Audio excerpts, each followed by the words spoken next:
Channel पर आपका स्वागत है साथियों। इससे पहले के वीडियो में हमने संधि पढ़ने के लिए जो आवश्यक बेसिक नॉलेज है इसके बारे में बात की। हमने वर्णों के बारे में बात की, हमने स्वर के बारे में बात की, हमने सीखे कि व्यंजन क्या होते हैं, हमने मात्राओं का नॉलेज लिया। हमने देखा कि कैसे मात्राएं स्वर के रूप में अलग हो जाती है और कैसे स्वर मात्राओं के रूप में लग जाते हैं। इसी बेसिक नॉलेज को ध्यान में रखकर अब हम संधि को पढ़ेंगे तो संधि हमें आसान लगेगी। संधि की परिभाषा से समझते हैं, जब दो वर्ण आपस में मिलते हैं एवं उनके मिलने से शब्द के उच्चारण एवं लेखन में परिवर्तन हो जाता है तो उसे संधि कहते हैं। हिम और आल्य दो शब्द है जिसमें हमें दो वर्ण को मिलाना है। मिलाने के लिए मैं प्लस के निशान को हटा देता हूं और हिम और आल्य को एक साथ लिख देता हूं। हिम और आल्य से संधि से क्या बन रहा है? हिमालय बन रहा है। तो यहां पर आपने देखा कि मैं और आग के स्थान पर मां अक्षर आ रहा है। मैं और आग के स्थान पर मां अक्षर आ रहा है तो क्या हो रहा है?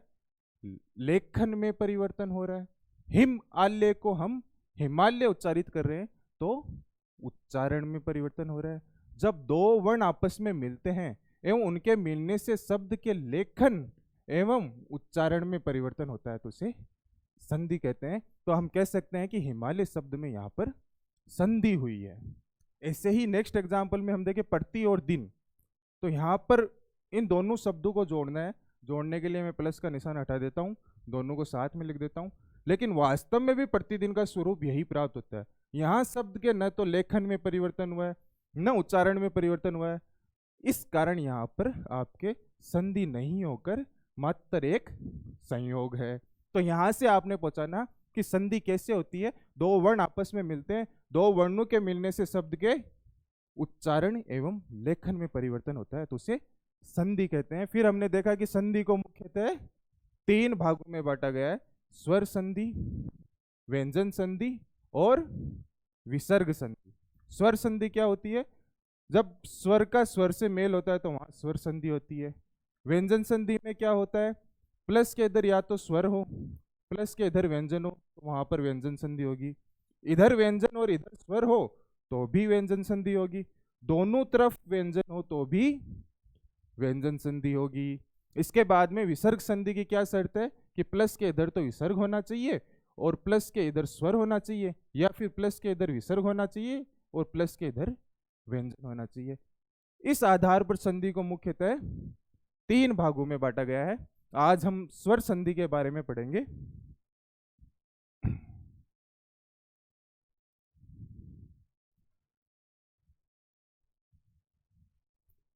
जब स्वर वर्ण के साथ किसी स्वर वर्ण का मेल होता है तो उसे स्वर संधि कहते हैं। हिंदी में 11 स्वर होते हैं। हमने इससे पहले के वीडियो में सीखा है स्वर क्या होते हैं, व्यंजन क्या होते हैं। ये 11 स्वर में से प्लस के इधर कौन सा स्वर है, प्लस के इधर कौन सा स्वर है, इस आधार पर स्वर संधि को 5 भागों में बांटा गया है। जैसे कि अगर प्लस के इधर अ स्वर है और प्लस के इधर आ स्वर है तो यह दीर्घ संधि में आएगा। प्लस के इधर अ स्वर है, प्लस के इधर ई स्वर है तो यह गुण संधि में आएगा। समझ रहे हैं? इस आधार पर संधि को 5 भागों में बांटा गया कि प्लस के इधर कौन सा स्वर है और प्लस के इधर कौन सा स्वर है।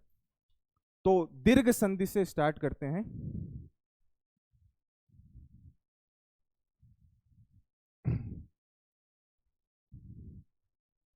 दीर्घ संधि की मुख्यतः 3 शर्त है। पहला नियम क्या कहता है कि प्लस के इधर अ या आ में से कोई एक स्वर हो। प्लस के इधर भी अ या आ में से कोई एक स्वर हो तो दोनों स्वर मिलकर यहां पर आ स्वर का निर्माण करेंगे। प्लस के इधर ई या बड़ी ई में से कोई एक हो, प्लस के इधर ई या बड़ी ई में से कोई एक हो तो दोनों मिलकर बड़ी ई का निर्माण करेंगे। प्लस के इधर ऊ या बड़ा ऊ में से कोई एक हो, प्लस के इधर भी ऊ या बड़ा ऊ में से कोई एक हो तो दोनों मिलकर बड़े ऊ का निर्माण करेंगे। एग्जाम्पल से समझते हैं। जैसे कि पुस्तक और आल्य। पुस्तक और आल्य में आपने देखा कि प्लस के इधर आ स्वर आ रहा है, ठीक है, प्लस के इधर क आ रहा है। लेकिन हमने इससे पहले की वीडियो में सीखा है कि कैसे व्यंजन स्वर की सहायता से बोले जाते हैं। हर एक व्यंजन में जितने भी व्यंजन होते हैं उसमें प्रत्येक व्यंजन में ए स्वर जुड़ने पर पूर्ण अक्षर का निर्माण होता है। जैसे कि हमने देखा कि क हलंत है, इसमें अगर ए स्वर जुड़ेगा तो यहाँ पर आपके पूर्ण क का निर्माण होगा। क हलंत में ए स्वर जुड़ने पर पूर्ण क का निर्माण होता है। ऐसे ही ख हलंत में ए स्वर जुड़ने पर पूर्ण ख का निर्माण होता है। क हलंत मतलब ये अर्ध स्वरूप है। ये क को आधा लिखते हैं ना अपन, जैसे कि क्या लिखा हमने, तो क्या में हमने देखा कि क आधा है, ये आधा क ही क हलंत स्वरूप है। इसके बारे में हमने विस्तार से इससे पहले एक वीडियो में पढ़ा है, वह जाकर आप देख सकते हैं। तो यहां से हमने सीखा कि जो व्यंजन होते हैं उनमें ए स्वर छिपा होता है, तो क व्यंजन को हम क हलंत और ए के रूप में लिख सकते हैं। अब हमने देखा कि प्लस के इधर भी ए है और प्लस के इधर आ है। दीर्घ संधि का नियम है कि प्लस के इधर ए या आ में से कोई एक हो। एक है क्या? हाँ, ए है इधर। प्लस के इधर ए या आ में से कोई एक हो, आ है इधर। तो ए और आ दोनों मिलकर आग का निर्माण करते हैं। तो यहाँ पर इस ए और आग के स्थान पर क्या आ जाएगा? ये आ जाएगा। अब आप देखो पुस्तक है, पुस्तक में हमने यहाँ इसको एज इट इज यहाँ पे ऐसे लिख दिया। क हलंत में अब आ स्वर जुड़ेगा। तो इससे पहले के वीडियो में हमने क्या देखा था कि क हलंत में जब आ स्वर जुड़ेगा, स्वर जब जुड़ता है किसी व्यंजन में तो वह मात्रा के रूप में जुड़ता है। यहाँ पे क हलंत में आ स्वर जुड़ेगा तो का का निर्माण होगा। क हलंत में ई स्वर जुड़ेगा तो इस तरह से की मात्रा लगेगी। क हलंत में बड़ी ई जुड़ेगी तो इस तरह से की मात्रा लगेगी। तो इस तरह से हमने देखा कि स्वर जब किसी व्यंजन में जुड़ते हैं तो किस तरह से मात्राओं का निर्माण होता है। ऐसे ही मैं कहूं कि के को आप व्यंजन और स्वर में विभाजित करो तो इसको आप क हलंत और ए स्वर के रूप में विभाजित करेंगे। ये क व्यंजन का हमने एग्जाम्पल लिया है। हम ख व्यंजन का भी ले सकते हैं, ग व्यंजन का भी ले सकते हैं, च व्यंजन का भी ले सकते हैं। हर एक व्यंजन में स्वर मात्रा के रूप में इसी तरह से जुड़ेंगे।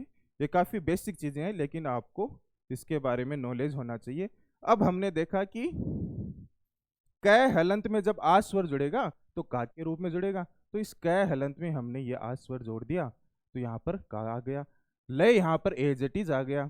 अब यहाँ पर पुस्तकालय शब्द का निर्माण हो गया। फिर से देखते हैं अधि और इक्षक। अधि में आपने देखा कि जो धी है, धी को हम मात्रा को अलग करते हैं तो ध हलंत और ई के रूप में लिख सकते हैं। अभी हमने देखा इक्षक में यहाँ पर ई है, अब इधर भी ई है, इधर भी ई है, तो दोनों ई मिलकर बड़ी ई का निर्माण करेंगे। तो इन दोनों के स्थान पर यहाँ पर बड़ी ई आ जाएगी। अब ये बड़ी ई इस ध हलंत में जुड़ेगी। ए यहाँ पर एज इट इज आ गया। ध हलंत में बड़ी ई जुड़ने पर धी का निर्माण हो गया। श यहाँ पर ऐसे के ऐसा आ गया और क यहाँ पर एज इट इज आ गया। अधीक्षक शब्द का निर्माण हो गया। समझ में आ रहा है? कॉन्सेप्ट आपको समझ में आ रहा है? बेसिक नॉलेज किस तरह से हमें संधि को पढ़ने में सहायता कर रहा है, यहाँ पर आप देख पा रहे हैं। नेक्स्ट एग्जाम्पल लेते हैं भानु और उदय का। भानु में आपने देखा कि नू को हमने विभाजित कर दिया न हलंत और ऊ के रूप में। मात्रा को हमने स्वर के तौर पर अलग लिख दिया। प्लस के इधर आप देख रहे हैं ऊ है, ऊ को अलग कर लिया। दो ऊ मिलकर बड़े ऊ का निर्माण करते हैं। ये दीर्घ संधि का नियम है। इस नियम के तहत इन दो ऊ के स्थान पर यह बड़ा ऊ आ जाएगा। भा को हम एज इट इज लिख देते हैं। न हलंत में ऊ स्वर जुड़ेगा तो नू की मात्रा के रूप में जुड़ेगा। दय यहाँ पर एज इट इज आ जाएगा और ये भानुदय शब्द का निर्माण हो जाएगा। कॉन्सेप्ट समझ में आया आपको? इस कॉन्सेप्ट को समझकर अब हमें क्या करना है? अब हमें इस कॉन्सेप्ट का ज्यादा से ज्यादा अभ्यास करना है। कुछ एग्जाम्पल्स का अभ्यास हम यहाँ पर करते हैं। जैसे कि देव और आल्य है। हमने अभी सीखा कि हमें अगर दो शब्दों से संधि बनानी है, संधि युक्त शब्द बनाना है, तो हमें क्या करना है? यहाँ पर देव को ऐसे के ऐसे लिख दो, प्लस के इधर जो शब्द है उसमें से स्वर निकाल दो। स्वर हमने निकाल दिया, हलंत ले लिया और यहाँ पर अस्वर लिखा, अस्वर निकाल दिया। इधर आल्य में हमने ये आ को अलग लिख लिया और लय को हमने अलग लिख लिया। अब आपने पढ़ा है कि इधर ए है और इधर आ है, तो दोनों मिलकर आ का निर्माण करते हैं। ये आ इस व हलंत में जुड़ेगा तो वाक का निर्माण हो जाएगा और देवालय शब्द का निर्माण हो जाएगा। इसी तरह से आप सुधी प्लस इंदर देखेंगे तो सुधी में आपने देखा कि भैया सुधी में सु ऐसे कैसे आ गया, धी के अंदर हमें ई स्वर को अलग करना है तो धी को हलंत रूप में लिखकर यहाँ पर हमने ई स्वर को अलग कर लिया, छोटी ई है तो हमने यहाँ पर छोटी ई लिख दी, प्लस के इधर क्या है, प्लस के इधर भी छोटी ई है, लास्ट में आधा न और द्र है। यहाँ पर आपने देखा दो छोटी ई दीर्घ संधि के नियम से एक बड़ी ई का निर्माण करेंगे, ये बड़ी ई ध हलंत में जुड़ेगी तो धी के रूप में जुड़ेगी और सुधिंदर शब्द का निर्माण हो जाएगा।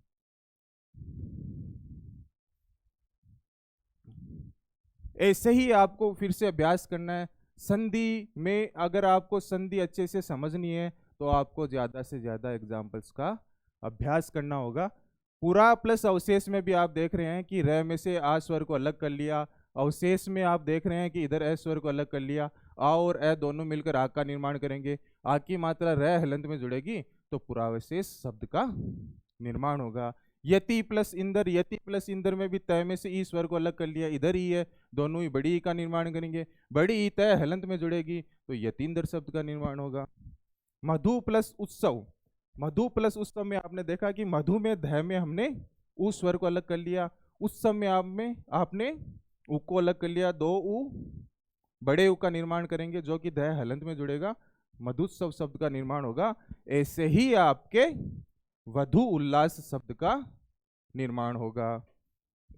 इसी तरह से आपको ज्यादा से ज्यादा शब्दों का अभ्यास करना है, ज्यादा से ज्यादा एग्जाम्पल्स का अभ्यास करना है, जिससे आपके ये कॉन्सेप्ट और भी ज्यादा क्लियर हो जाएगा। अब हम कुछ क्वेश्चंस के माध्यम से अभ्यास करते हैं। देखिए पहला क्वेश्चन है, विधु प्लस उदय शब्द का शुद्ध संधि युक्त पद है।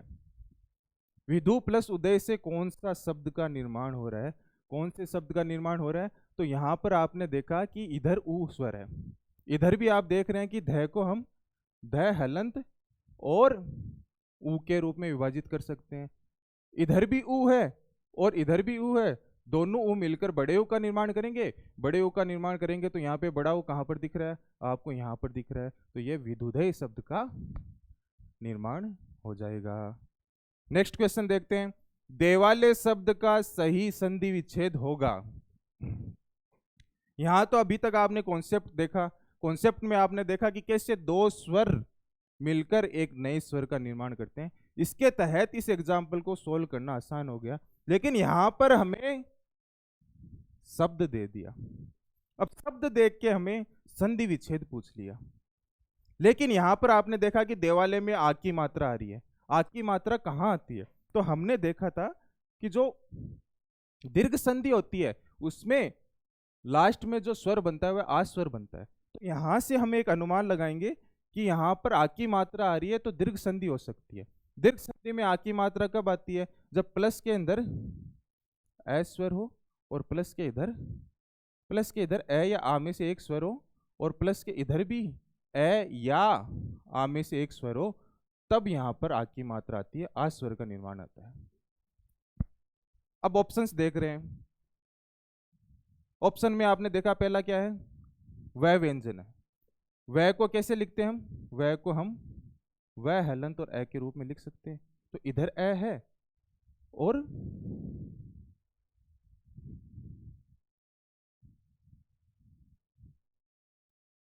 इधर क्या है, इधर भी ए है, तो ए और ए दोनों आ का निर्माण कर सकते हैं, तो नियम के अनुसार यहां से भी तो देवालय शब्द का निर्माण हो सकता है, बिल्कुल हो सकता है।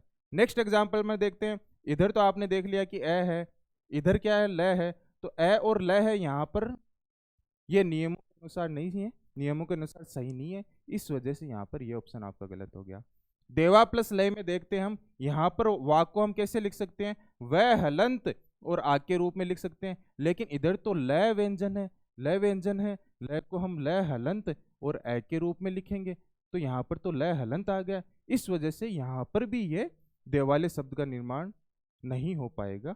नेक्स्ट एग्जाम्पल देखते हैं, देव प्लस आले, यहाँ पर आप देख रहे हैं कि वह को हम वह हलंत प्लस ए के रूप में लिख सकते हैं, इधर आ है, इधर ए है और इधर आ है, तो दोनों मिलकर आ का निर्माण कर रहे हैं, ये नियमों में फिट बैठ रहा है, ये भी नियमों में आ रहा है पहला ऑप्शन भी और चौथा ऑप्शन भी नियमों में आ रहा है, तो इन दो ऑप्शन पे हमें विचार करना है, इन दोनों ऑप्शन में दीर्घ संधि के नियमों की पालना हो रही है, यहाँ पर पालना नहीं हो रही है दीर्घ संधि के नियमों की, यहाँ पर भी दीर्घ संधि के नियमों की पालना नहीं हो रही है, तो हमें फर्स्ट और फोर्थ ऑप्शन पे विचार करना है।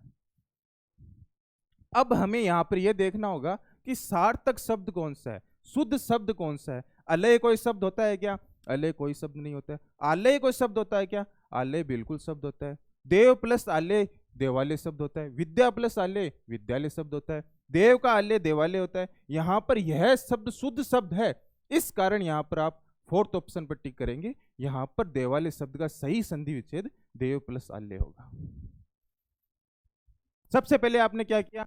सबसे पहले आपने आग का स्वर देखा अक्षर में, यहां से आपने अनुमान लगाया कि यहां पर दीर्घ संधि हो सकती है।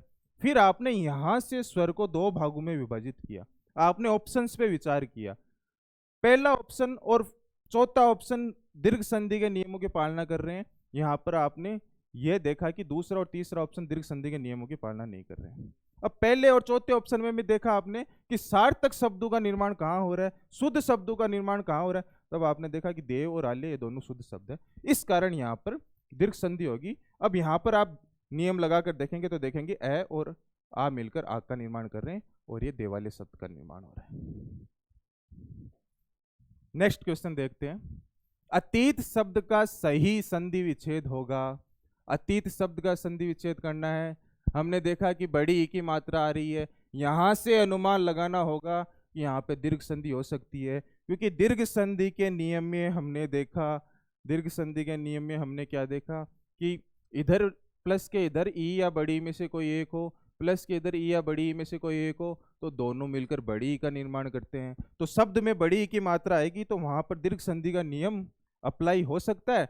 इस आधार पे हम यहाँ पर शब्द को बीच में से विभाजित करते हैं, तो आप देखेंगे कि अति प्लस इत, अति प्लस इत, दोनों तरफ ई आ रही है, दोनों तरफ ई आके बड़ी का निर्माण कर रहे हैं। तो यहाँ पर कौन सा ऑप्शन सही होगा? यहाँ पर ऑप्शन कौन सा सही होगा, इसके लिए हमें शब्दों का ज्ञान होना चाहिए। यहाँ पर आपको पता है कि अति का शुद्ध रूप क्या है? अति का शुद्ध रूप यहाँ पर यह है, हमने उपसर्ग में भी अति को पढ़ा है, हम सामान्य तौर पर भी अति शब्द काम में लेते हैं, इस कारण हमें पता है कि अति का शुद्ध रूप ही है। लेकिन हमें इत का शुद्ध रूप पता है? इत में बड़ी ई की मात्रा आती है, छोटी ई की मात्रा आती है, हमें इत का शुद्ध रूप नहीं पता। क्यों नहीं पता? क्योंकि सामान्य तौर पर हम इत शब्द को काम में नहीं लेते हैं। इक्षक, इक्षण, ईश, इक्षा, इत, इप्सा, ऊर्मी, ऐषण, ऐषणा, ऐक्य, ये ऐसे शब्द हैं जो संधि विच्छेद करने पर प्राप्त होते हैं। संधि विच्छेद करने पर ये शब्द प्राप्त होते हैं, इस कारण हमें ऐसे शब्दों का शुद्ध रूप नहीं पता। तो ऐसे शब्दों को आपको अलग से लिखकर याद करना होगा, जहां पर आपको इन शब्दों का शुद्ध रूप नहीं पता, इनका शुद्ध रूप आपको ध्यान में रखना होगा, इनको आप याद कर लीजिए। अब अगर आपने इक्षक का रूप याद कर लिया, तो अगर अधिक्षक शब्द का संधि विच्छेद पूछा, परीक्षक शब्द का संधि विच्छेद पूछा, अन्वीक्षक शब्द का संधि विच्छेद पूछा, तो सारे शब्द आप सही कर सकते हैं अगर आपको इक्षक का सही रूप पता चल गया। ऐसे ही अगर आपको इत का सही रूप पता चल गया, इत का सही रूप क्या होता है? इत में ई छोटी आती है, तो आप अतीत शब्द का भी सही संधि विच्छेद कर सकते हैं, प्रतीत शब्द का भी संधि विच्छेद सही कर सकते हैं। ऐसे कोई भी शब्द जहाँ पर इत आता है, वे सारे शब्द आप सही रूप से विभाजित कर सकते हैं। तो यहाँ पर ई की मात्रा छोटी आएगी, तो इस कारण यहाँ पर फोर्थ ऑप्शन आपके सही हो जाएगा। चारों ऑप्शन में दीर्घ संधि के नियमों की पालना हो रही है, लेकिन फोर्थ ऑप्शन में आपने देखा कि दोनों संधि विच्छेद करने के पश्चात जो भी शब्द प्राप्त हो रहे हैं वो शुद्ध शब्द प्राप्त हो रहे हैं, सार्थक शब्द प्राप्त हो रहे हैं। ऐसे ही लघुर्मी शब्द का आप देखेंगे तो लघुर्मी शब्द में भी आप देखेंगे कि लघु को शुद्ध रूप में ऊ छोटा आता है, तो यहाँ पर फर्स्ट और फोर्थ ऑप्शन आपका गलत हो गया। ऊर्मी में आपने यहाँ पे देख लिया, याद कर लिया कि ऊर्मी में ऊ बड़ा होता है, इस आधार पर आप यहाँ पर ऊर्मी को देखेंगे तो यहाँ पर आपके थर्ड ऑप्शन सही हो जाएगा। हमने दीर्घ संधि का कॉन्सेप्ट सीखा, उसके बाद कुछ शब्दों से, कुछ उदाहरणों से हमने उस कॉन्सेप्ट का अभ्यास किया, और फिर लास्ट में हमने क्वेश्चंस से फिर से इस कॉन्सेप्ट का अभ्यास किया, और कुछ इंपॉर्टेंट पॉइंट है उनको भी हमने देखा, उनको भी हमें सीखना है, याद करना है, इन सभी शब्दों को याद करना है। ऐसे ही हम आगे के वीडियो में गुण संधि के बारे में पढ़ेंगे। चैनल के साथ जुड़े रहे। धन्यवाद।